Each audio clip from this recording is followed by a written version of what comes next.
Salut, bonjour et bienvenue dans Loka TV, Emmanuel Pampuri qui vous parle dans le poste.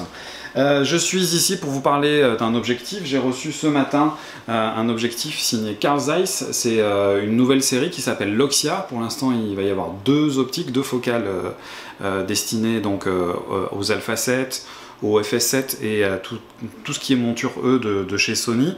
C'est une optique qui a vraiment été faite dans l'esprit de matcher parfaitement avec la série Alpha 7.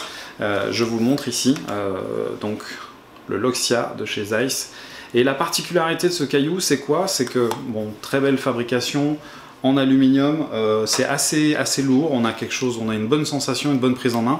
Mais surtout, ce qui est très intéressant, c'est que on est dans un produit qui est dans la même logique que son boîtier. La problématique, une des problématiques des Alpha 7, la qualité est remarquable, le design est assez sympathique.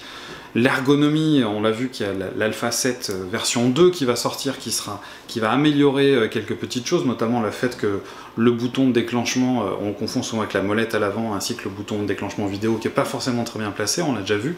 Mais donc, autre particularité, autre petit défaut, c'est qu'il y a peu d'optiques qui ont été faits pour ces boîtiers. Boîtier qui a un encombrement complètement rikiki pour un full frame, c'est le plus petit full frame, donc capteur 24-36 hybride, qui existe sur le marché, c'est même le seul à ma connaissance, et donc il souffrait du fait qu'il n'y ait pas d'optique dédiée, c'est-à-dire que dès qu'on voulait mettre un caillou un peu sympathique, on se retrouvait avec un truc qui était complètement disproportionné par rapport à la taille du boîtier.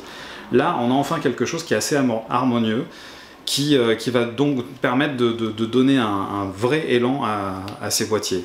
Ça ouvre à deux, c'est une mise au point manuelle avec une bague longue course. C'est très doux, très agréable à utiliser. La qualité optique est là, c'est une formule signée Zeiss, c'est une formule planar. Que vous dire de plus? La particularité de cette optique, et c'est vraiment une jolie trouvaille de la part de Zeiss, c'est quelque chose qui a été initié par Voigtlander il n'y a pas très longtemps. On peut décliquer la bague de diaph. Donc là, par exemple, je suis en mode décliqué, c'est-à-dire que je peux tourner et je peux faire du 2/8 1/3, du 5/6 1/4, comme même le faire beaucoup les chefs-op en mode cinéma. Donc une optique qui va être entièrement pilotée aussi avec des contacts électroniques ici par le boîtier.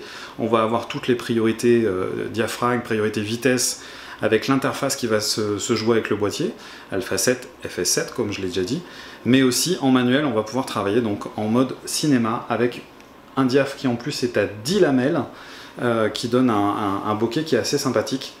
Je vais vous montrer quelques images tournées avec l'Alpha 7.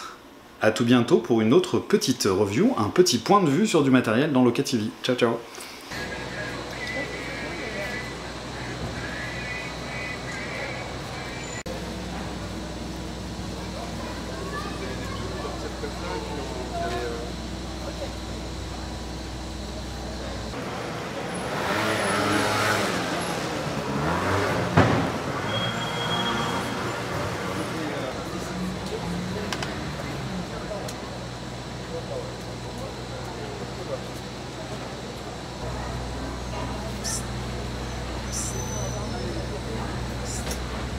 Les sapins.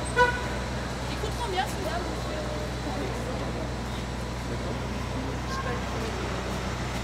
Tu es bien là, parmi la galerie.